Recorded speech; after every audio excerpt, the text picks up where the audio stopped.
It's the Kink Consultant podcast, where we're turning up the heat on all things kink and dating, relationships, and pop culture. So close the door, plug in your headphones, and let's get down to it.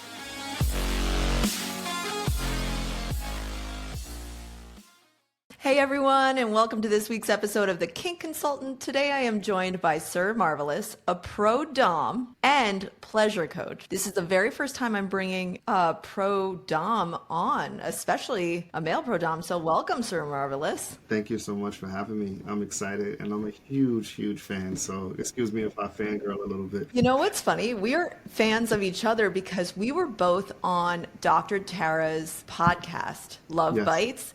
And Yes. I mentioned you, and she like paused, and she was like, "You know, he brought you up too. You're fans of each other."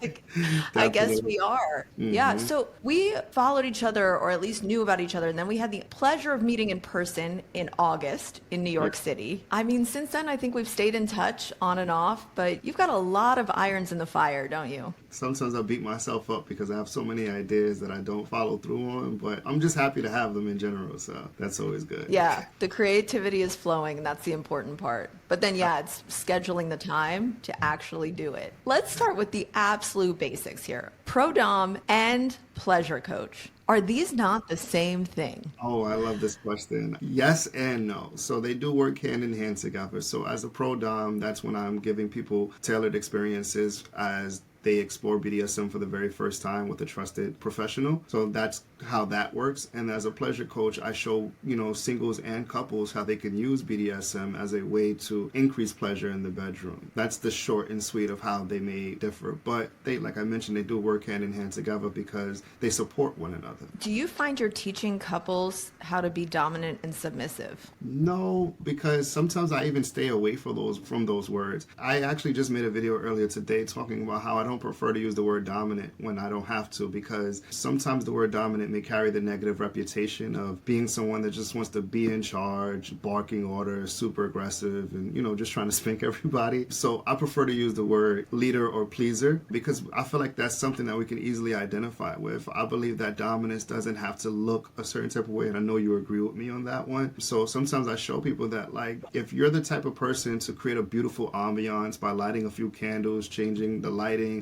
putting on a sexy playlist, and giving your lover a massage, best believe you're stepping into that dominant energy in a very sensual way. So again, I show people that it's about who's taking charge in that particular moment. And as you know, it could change. It doesn't have to be today I'm a dominant and tomorrow I'm submissive. It could be tonight I'm both dominant and a few minutes from now I'm going to be submissive, or walk into that energy, so to speak. So I try not to get locked into the words. Yeah, no lies told. But on this point, now you've just got my little wheels going because I never don't use the word dominant. And I'm wondering, like, this is something that we may have to agree to disagree on. I don't believe in using different word because a negative connotation has been attached to something. I want to reclaim the word dominant as opposed to moving away from it. What are your thoughts on that? I love that, but I come from a background of sales and marketing, and sometimes we have to just respect the world we live in as it relates to knowing that if we lead with certain information, I'm here to sell you insurance, it's not going to work. But if you lead with, some other way in, like, here, I'm here to talk about some of the benefits that come along with you being a part of a union member, that might hit a little bit different than I'm a salesman trying to sell you something. Same thing.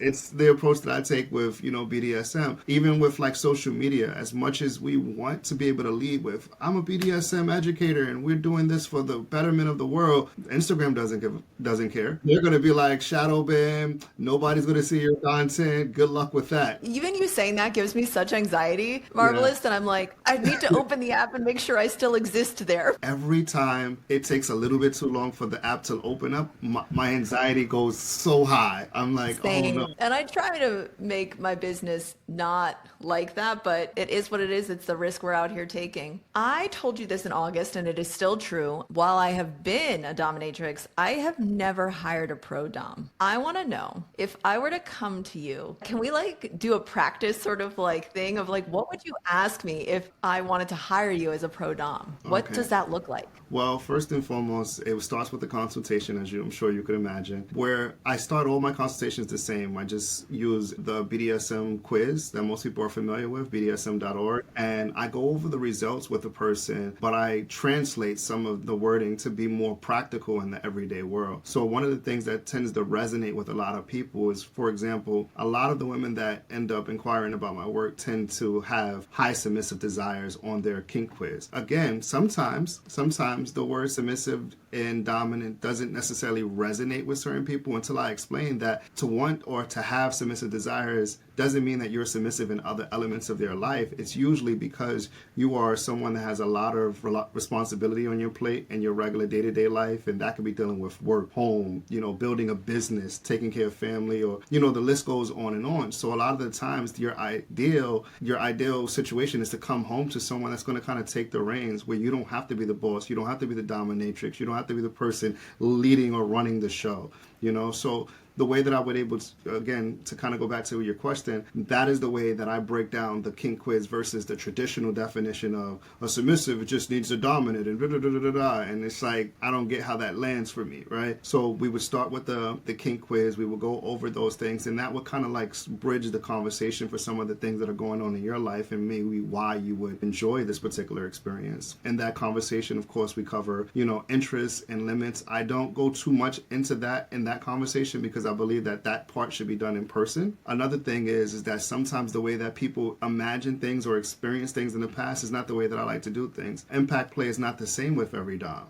Some people are heavy masochists and heavy sadistics, while I identify as a sensualist, but even every sensualist is not the same. So I love the idea of you being in the space with me and me showing you, hey, this is one of my floggers. This is the way I prefer to use it. Tell me now if that's something you're open to or not. You get what I'm saying? Okay, yeah. So the consult, does that happen over the phone, and then in person we fine tune what happens? Yes. So the consultation happens over the phone, but then conversations are going to happen over the weeks leading up to the actual experience, because it's really unrealistic. First of all, I don't allow anybody to like book me in like 48 hours, 24-hour notice. That's not how I run the show. Plus my sessions are pretty pricey, so a lot of times people need to create space between when they create that initial deposit versus when they're actually going to make it to the dungeon. So on average, most people book out their sessions a month or 2 months out, and during that time we're able to kind of build a rapport, having conversations and answering different things and building more of that trust factor until you actually get here. And then the negotiation is what really sells people to be like, man, I definitely chose the right person. It's so much about being listened to and knowing that your desires and fantasies are going to be met. Yes. How do you balance that for people with your own boundaries? I know this sounds cliche. A lot of people say like, oh, I derive pleasure from giving pleasure, but it's my truth, through and through. I really love giving people what they want. So as far as boundaries are concerned, the only thing that I really have off the list is like, there's no sex allowed in my actual session. But even then, when I'm talking to people, I let them know that even if you find me attractive, if you fantasize about me,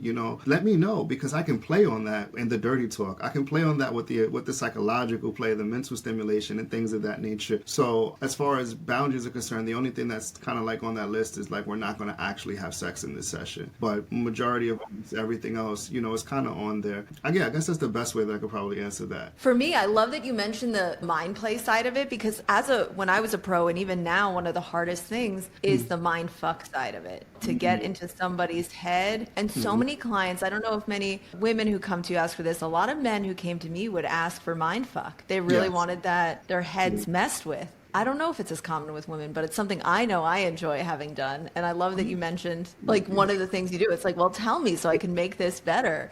Is there anything else you do like that to, like, really play with the mind? It's funny you mentioned we've crossed paths in many ways, and we were recently on the Dom Sub Summit, right? And one of the classes I spoke about was erotic edge play. That is probably my go-to weapon for everything BDSM is that I do. I love the idea of a slow burn, building things up, teasing things out, and getting you to want to release so badly. But I'm like, nope. And it goes beyond just orgasm, right? It could be anything that you desire.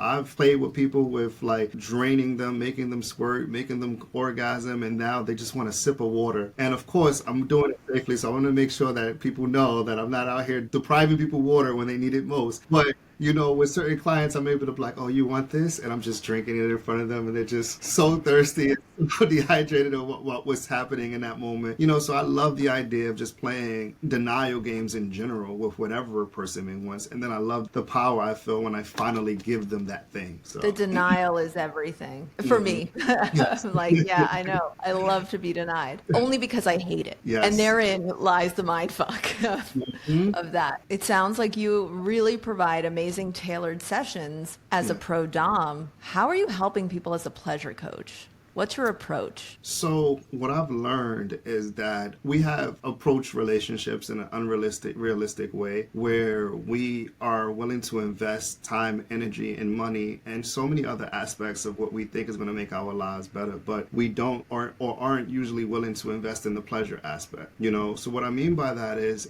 that we tend to be having the same type of sex, month one or year one in our relationship that we intend to have 10 years in our relationship and expect it to have the same effect.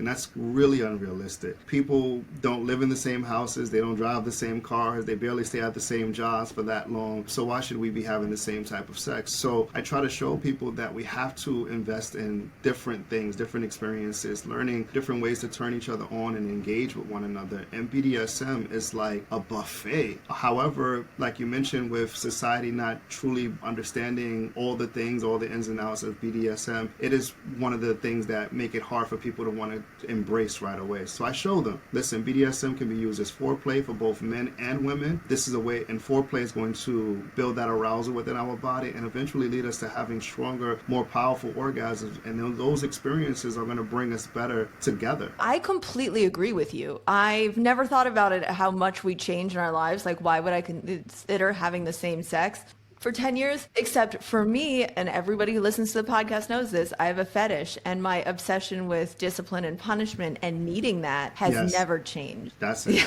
And hold on, before I interrupt your wisdom, I want to be clear. The fundamentals, the bread and butter, the things that we enjoy should always be a part of what we enjoy. But it can't be the only things that we use. You can't do the same spanking every single night and expect you to have, a different result or a more powerful result. That's another thing that I had to teach, especially men, because our ego is directly connected to our performance in bed. So the idea of a man coming to a pleasure coach or any kind of coach when it talks about intimacy is that they think that means that they're a bad lover, or that whatever they know is not good enough. And I'm like, that's not it at all. But again, how often can you eat the same meal every day before you want something a little bit different? Even if it's the best thing, the most high quality meal, all the things that you could ever want in this meal are here. But after a while, you got to switch it up. My answer is about 90 days. And I know this because I become obsessed with certain meals and for 3 months at a time. And then I'm like, I'm ready to move on. And you're so right. You want, because so much of what I enjoy, the part of it is the fear and the switch up. If it was the same every time, it just wouldn't be the same. It would be too much of the same. I would get over it. There'd be no fear injected into even it. Even if you just scheduled a day of exploration, like, every couple of weeks, every couple of months, we're going to dedicate one day to try something different. I'm a nerd through and through. So I love the idea of learning things with my partner and then trying to explore those things. With me and my ex, we used to have this ongoing joke where we say like our whole relationship was an ongoing negotiation, because it's not a single moment that would go by where I wasn't sending an article of some sort or video of something or starting a conversation. And she knew that if I brought it up to her, then that meant that I was interested in giving it a try. And if we went in on that conversation, then it would possibly happen or show up in another way. So I love learning with people. Love it, love it, love it. Yes. Oh, and I feel like it's so underrated, this idea that we're learning together, especially I think in the kink space. For me and my own clients, what I noticed is one person is trying to, it's sort of like pulling teeth. They're trying to get their partner into kink. So it's not even the learning together, it's just trying to convince. And that's when you really hit your stride. It's when you're both excited about learning together. That's it. That's the goal. I actually think it's more of the goal than the end, the goal of orgasm, They say the journey is better than the destination in a lot of situations. We all think that we're going to get to this place in life where everything is going to be good, not realizing that entire experience, getting to that destination is what transforms you. You get to see people in a vulnerable state. I did read that, one of the best ways to bring people closer together is to do things that both people are new to. Where so often we want to introduce people to things that we're we do very well, so we can look like the authority, we can look like the man or the woman in that situation. But how about you both try something you've never done before and allow yourselves to be kids again, to make fun of each other in a healthy, safe, way, and then be vulnerable in that way. It's an amazing way to bring you guys closer together. True, because both people have to be vulnerable at the same time, which can be scary because then there's no leader. Both people are learning and playing. Good points. When I started doing this, everyone was like, how can you be the kink consultant? Why? And I was like, I never said I knew everything about kink. I said I talk about it all the time. And I do that by reading new things. And there's always a new order on Amazon for a book Oh my coming. goodness. More new toys or Yeah. new tools or the money we spend on the knowledge part of it all. The hobby, the knowledge, I know. And I just feel really fortunate that in my pro dom days, I feel like I went through BDSM University. I had a lot of smart women who had experience back as far as the 80s. They were in Yeah. the scene in New York City. So I just heard so many stories, got so much knowledge from them. But it doesn't change that you still need to be searching for sometimes, I don't know, the more vetted knowledge, the Yeah. peer-reviewed industry level of knowledge, as opposed to this one time in this dungeon we did this to someone and they really enjoyed it. Also Yeah. valid learning. Sometimes it's good to hear from different people. diversify, definitely. So that's why one of the hardest questions for me to answer is like, where do I learn, or who have I learn from? Because I don't want to take away credit from anybody that I have observed, but I'm always learning. I'm always looking. I'm always looking for inspiration, because I really take the statement, "You got to keep the glass half full." I take that to heart, because it's not half full. It's not half full for me. It's half empty at all times. Because I want to be able to know. I want to give myself permission to know that there's always more to learn. I know. It's a great pressure. I get referred to as an educator. And yes, we were both on the Dom Sub Summit, making us educators, but it's a heavy word. A couple of episodes ago, I spoke to Nick, the Forge Bear. I don't know if you follow him, but we were just talking about the title of educator. It's one you get by default, because if you are up here talking about it and people are learning from you, then you are by default an educator, and you have to take that responsibility seriously. Right. So that No, you have to be learning all the time. Like, I'm glad you're half empty on it, because that's the right approach. Yeah, and then you have to, because also things evolve and understandings are going to change over time, and you just have to leave room for that. There's always so much to learn, and like I told you, like what I might be into today can change tomorrow. And we got to be very careful with the constructs that we build based on opinions that are no longer valid, especially as it relates to like sexual liberation. One of the things that I really pride myself on doing and supporting in my work is sexual liberation for women,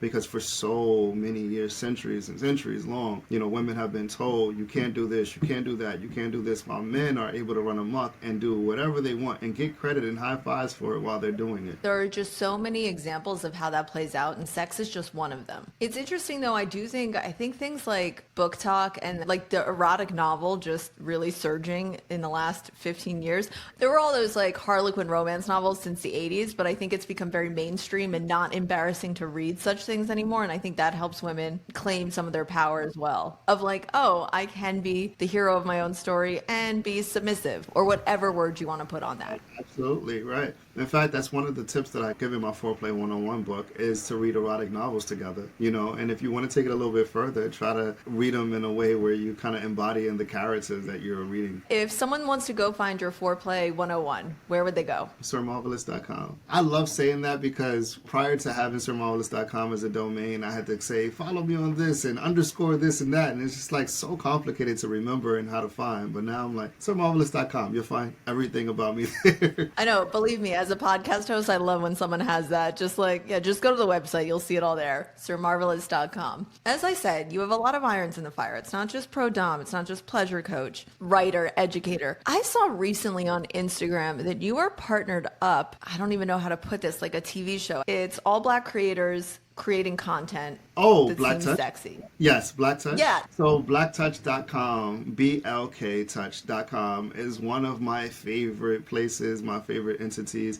He's ran by a good friend of mine named Brian, and he focuses on showing erotic intimacy within people of color in a way that is just not fetishized like some of these other like channels or porn websites do. It's genuine pleasure, it's genuine connection. It's not, again, highly fetishized in any way, way, shape, or form. It's just a great, amazing space to be in or to indulge when it comes to wanting to learn about pleasure. Because even now, you know, for myself personally, when it comes to like masturbation, because I like porn. I don't know if that's going to be something hard for people to digest, but I do love porn. But I don't like mainstream porn as much as I used to back in the days. I don't like the idea of watching people that are just there for the sake of getting a check. I love seeing like the content creators that are couples that are kind of vlogging their journey of their pleasure and stuff like that. So I feel like it's a real connection, it's real intimacy. And that is what Black Touch kind of show, not kind of, that's what they focus on showing, like a real genuine connection between two people that are having a sexual moment. So definitely check that out. And are you starring in some of these? So yes, but I don't do, so Black Touch does have everything. They have, you know, solo masturbation scenes, they have BDSM scenes, they have full sex scenes, they have oral sex scenes, tease, denial, all the things that traditional porn websites have. But again, it's just shot in a more artistic way. Myself, I don't perform sex on camera, but I am there doing some very sexy things. I have 3 or 4 scenes on that website now where it gets really, really good. You get to see a lot of my work. Awesome.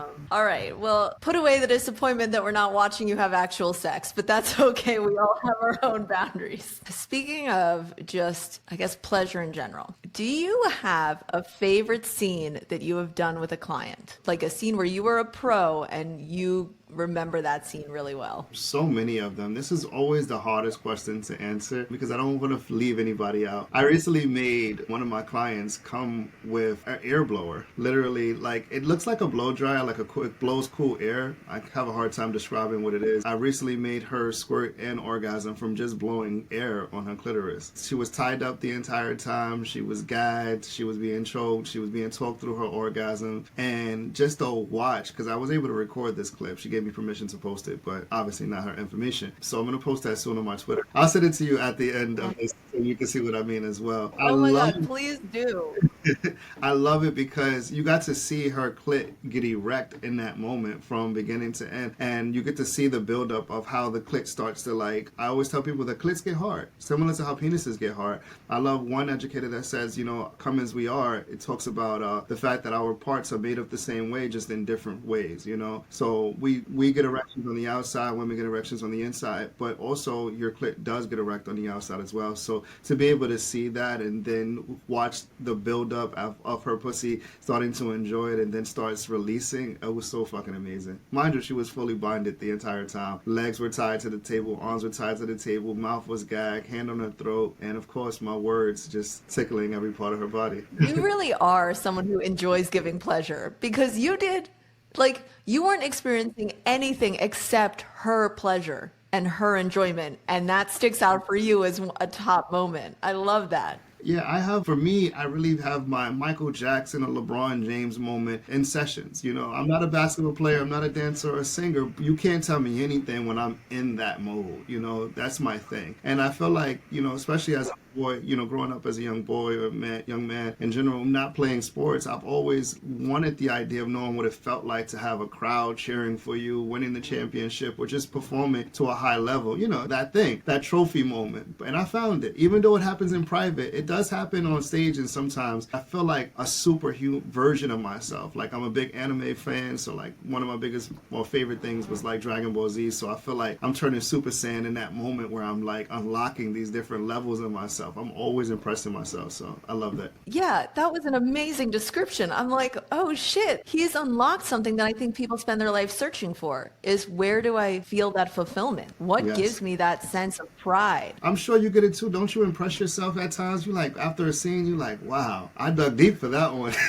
I do. You know what though? I still want the public applause. You know, it's like what my intrinsic motivation or motivation might be a little bit different, but I understand what you're saying. After a good scene or a session that I've thought of beginning to end and it blows Yes. someone's mind, absolutely. So that means you're a huge exhibitionist, I'm assuming. You love the idea of that More of a recognition. voyeur. You know what? I had an exhibitionist moment recently and I wasn't expecting it, and it was just me on display and no one was, it was both private and very public at the same time, and I did enjoy it. I would say I'm Okay. more of a voyeur though, because I get really excited by seeing the things that you're not supposed to see. Like the things that are supposed to be quote unquote private. So I love that you mentioned being a voyeur because, for example, I love your explanation of what being a voyeur looks like for you, but I hope that you would agree with my definition. So whenever I see somebody have, voyeur on their BDSM quiz results, I let them know that I assume that they're a nerd right off the top. And part of that reason is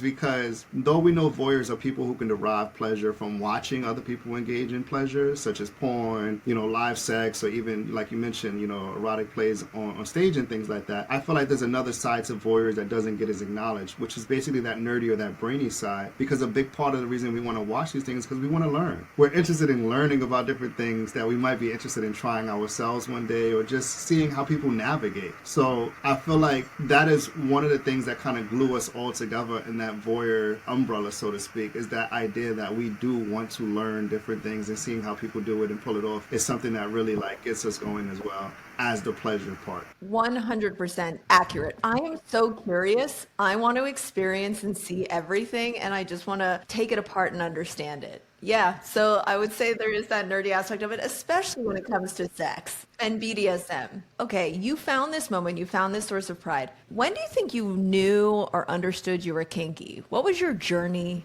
to discovering this side of yourself? I swear, I really should work on shortening this story, so I'm gonna try my very best now. No, we have time. Give us the story. Okay, so I was about 17 years old when I brought my first sex toy. 16, 17 years old, around that time. And the reason I brought that sex toy is because I had a partner at the time. I was coming fast whenever we would engage. I was just looking for a way to last longer in bed, so I ended up Googling, different tips and tricks, and I never found those tips and tricks. What I ended up coming across were women that were writing blogs about their experience with men sexually, and they were complaining about never having an orgasm with their boyfriend or their husband, and how they were so happy that they had vibrators because it was the only way that they would able to ensure that they would get an orgasm. So me being young at the time, I didn't know what a vibrator was or certain sex toys, but I kept seeing it come up and up. So I decided to go down to the Village in New York City, and which was a sex toy. I wasn't even old enough to get in. You had to be 18 to get in. So I had to stand outside with a crumbled up money and ask some random guy to walk in and buy me a sex toy. Actually, I said a vibrator. What the fuck? Yes. So when I ended up getting the toy, I didn't know what I was doing. Again, boys, we don't like reading instructions, right? When I got home, I just pulled out the bag, I turned it on and saw how it worked. So I was like, all right, the next time that I'm with my partner, I'm going to use this thing. Again, me not knowing what I was doing actually worked in my favor, because when we were actually having sex, in the middle of having sex, I took the vibrator out and I put it on her clit while we were in missionary position. She went crazy. It was so good to her. She started orgasming. She started squirting. It was just like, I felt like a kid in a candy store where all the candy was now free. It was so good for my ego. It was so good. I didn't even think about coming in that moment because I was enjoying what was happening so much just from her reaction. And it was like that moment, neurons started firing in my head. I'm like, if one toy can do this, and I didn't even know what I was doing. It was literally a perfect accident, so to speak. If one toy can do this and get this reaction, what else is out there? And I think it was a blessing that I was so young because I was impressionable enough to think this way. You understand? Where I was like, man, I have to buy more. I have to figure out what's going on, and be more intentional. Because again, like I told you, I was standing outside a store, a complete stranger, asking a complete stranger to buy me a vibrator. There's no intention in that. But it worked out anyway. So I knew from that moment that I was going to find out more about toys, and this was something that I needed to share with other people. Me being a young guy, when my friends would come over playing video games, and they're in my bedroom going through my closet or looking around, and they're like, well, bro, what's this, man? I'm like, let me tell you, I'm opening up shop right then and there doing a class. And them being too young to truly embrace what I was trying to share, they never forgot what I was sharing with them. So they would eventually come back to me to ask me questions about sex and intimacy and things like that, because they knew I was the open-minded friend. It really changed everything. So it was more so that moment that really, really defined me and my desire to want to learn more about how to give pleasure. I mean, and shout out to that legendary man who bought an underage Thank you. About a kid, a vibrator. I never thought about it that way, because there is somebody out there that is the origin story to Sir Marvelous for me. It's never developed in a vacuum the way our origin story, it always involves someone else, some impression. Usually, hopefully, it's a good thing, like this legendary man who bought you a vibrator. Yeah. You were impressionable. You weren't intimidated by it. You were like, let me buy more. You were at the age too where I feel like anything sexual was exciting. So it was like, Oh yeah, I'm a more please. teenage boy. Come on, you can't. I think that's what helped me really get through to my coaching clients, the male clients, is understanding that like we are connected to our ego, and I know that ego historically has been like a bad word that men and their inflated egos, but when you learn to work with that idea that our ego does motivate us and give us inspiration, it's a way to get your message across. Because a lot of the times, men don't feel like they need to be better in sex or giving pleasure. The number one thing, and I know you hear this a lot, I don't get any complaints. I would be so I rich. know. Yes. And I know. And I'm like, I'm not even sure we're ready to address this then yet. Cause you know what I mean? It's like, if this is their belief of themselves, then like, let's just leave that aside and work on what they're actually here for first. Are your classes online or in person? My classes are in person. I am currently working on releasing more things for my Patreon and my loyal fans in the sense of it being official classes, but my coaching programs are done one-on-one, like what we're doing now via Zoom or different platforms, so it's more private. But I will be releasing actual classes. Like my first one, believe it or not, was the edging erotic class that I released on my 4Dom sub. I'm going to also use it for my platforms as well. I have an impact one-on-one class that I'm going to be releasing. I've taught classes literally all over the country, but I never thought to record them and put them on actual platforms so that people can replay. It's a simple concept, but believe it or not, I just didn't tap into it the way that I deserve to have. But now, moving forward, Yeah. towards 2025 is going to be the new version of that. And everyone can go to sirmarvelous.com to find all of these classes. Got Sign it. up for coaching. And I assume also if they're interested in a pro dom session, they can also find that through sirmarvelous.com. Yes, they can. Absolutely. So you've got those online classes, you're working with people one-on-one, you're pro doming. In general, in life, what role do you see BDSM playing in people's sex lives? Is it for everyone? Is it just for some people? What do you think the relationship is? So I do believe that it can be for everyone. That is actually, I'm going to rephrase that. I'm going to start it. It is for everyone. When somebody says that they don't like BDSM, I look at them as somebody saying I don't like food. Because to say you don't like food is kind of crazy. There has to be something you like because there's so many different categories of types of food. And with BDSM, people have to understand that it's not one thing. It's an umbrella term that covers millions and millions, if not more things than you could ever count. So there's going to be something that you can find in an umbrella that's like for you, and then of course a bunch of things that are not for you. So, but the main role that is going to play is just going to help motivate us and give us more ideas of ways that, again, we can bring each other closer together. Because in order to do BDSM correctly, you have to communicate, and you would be surprised at how many people, grown people, out here having sex with one another, with people that they love, and they never have a conversation about what it is that they enjoy or what they don't enjoy. They're just kind of letting it happen and expecting everything to kind of fall into place. Surprised and saddened, I would say, by the number of people who experience that. I know communication is key. It's everything. It's the foundation. And so many people are just skipping over that part right. My favorite question to ask, and I ask every single client this question before the negotiation begins, after the small talk kind of ends. I ask them, so what is something that you would say that you've learned about yourself that you really enjoy during intimacy? And the majority of my clients are 30 plus and even older and have so much life experience. So many of them look to me and they go, I've never been asked that. So you've been having sex, you've had children, you've have grandchildren, you have graduated this, doctorate of this and this, that, and the third, all these different relationships, and not a single person that you've had sex with has sat down and said, what do you enjoy? And that's mind-blowing to me. Heartbreaking. That is mind-blowing. So that just is a way to reassure myself that I'm definitely in the right field, because, and you too, we're here to encourage people to have these conversations. We can talk about anything and everything else that, is deemed to be hard, whether it be bills, whether it be health, whether it be finance and things of that nature. But when it comes to pleasure, it's like people expect it to just be natural and just to fall into place. And to some degree it is, but you're doing yourself a disservice if you're not investing, time, energy, and even money to some degree in expanding and your knowledge of what pleasure can look like for you and your partner. 100%. I completely agree. And it's important. You really are doing yourself a disservice if you are not,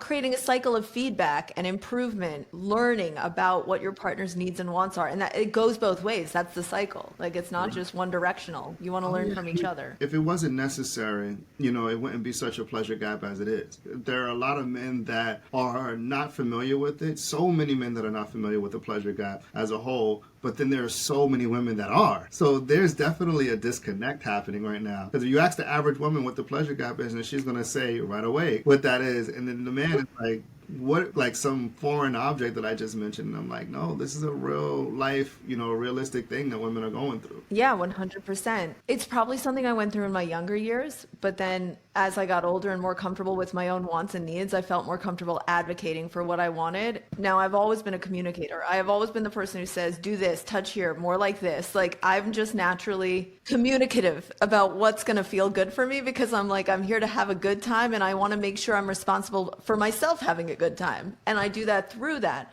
However, I know there are a lot of people who are not open to feedback. My thing is, it's on both people to close the gap. What are your thoughts on that? Well, for starters, if you do your absolute best to create a safe space to speak to your partner, and understanding that one of the key points to creating a safe space is being sure that the person is ready to have that conversation. Just because I wanted to have that conversation with me doesn't mean that you just getting off of work or dealing with the kids or getting off a Zoom call, you're not necessarily ready to have this conversation. So step one, make sure that part of you creating a safe space to have convos is choosing the right time to have it. If you truly can say in your heart of hearts that I've done everything that I can to create a safe space to have this conversation with this person that I love and care for, and they're not being receptive, the hard truth is you might need to consider a new partner. You might need to consider a separation. You might need to consider a transformation in your relationship, because you should prioritize someone that is going to give you a safe space to talk about the things that you want and need. So that's the hard truth. The hardest thing to ever have to say to someone. I want to preference that by saying, if you know that you have genuinely tried to create a safe space, not just bombarded a person with conversations, oh, I'm not coming, or this isn't good or that good. Like, no, honey, can we sit down? This is the great time for us to talk. I would love for us to talk about something that's not bad, but it's super important to me, and I want to make sure that, like,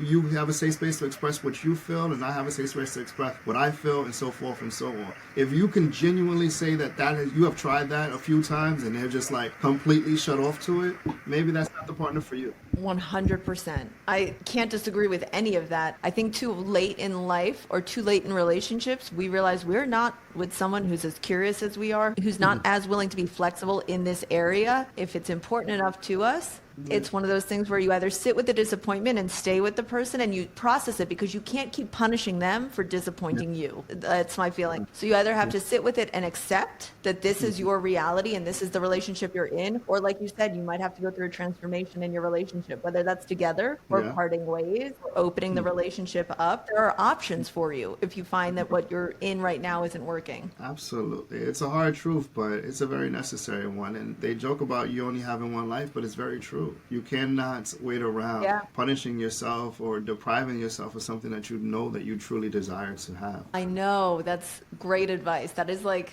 the core of it for me. It's like you can't go your whole life not having lived this, because you'll only end up with regret. And I think that's the worst feeling in the world is regret. They say so many people go to the graveyard with so many dreams and aspirations that are never really like tapped into. It's the most valuable place in the whole wide world is the graveyard, because of how many people take what they truly wanted to do with their lives there without ever actually tapping into it. So don't sit in a relationship that is just not as fulfilling as it could be, especially if you are actually trying. So there's two mistakes that you can make. I want to clarify. Don't deprive yourself by not expressing yourself. But if you've genuinely expressed yourself in a safe way, because that's, again, I want to be clear. If you want to communicate with people about things that are touchy, understand that and approach it with that knowledge that this may be a hard conversation or something that isn't super easy to talk about. But once you've approached it with that, that approach, and that person is still shutting you down, it's going to have to be a hard decision to make there. That's true. But I think that that's also the right time to employ the help of a coach. Yes. Like that's another option for you. Seek resources if they're both willing. Okay, Marvelous. This was phenomenal. Thank you so much for coming on today. And again, for anyone who's interested in any of the things he's talked about today, pro-doming, pleasure coaching, the Foreplay 101 book, and educational content, sirmarvelous.com. Thank you, Sir Marvelous. Thank you so much for having me. If you enjoyed this episode, don't forget to subscribe, leave a review, and share it with anyone who might find it interesting. And if you have any questions or topics you'd like me to cover in future episodes, feel free to reach out. Email info@thekinkconsultant.com. Until next time, keep on kinking on.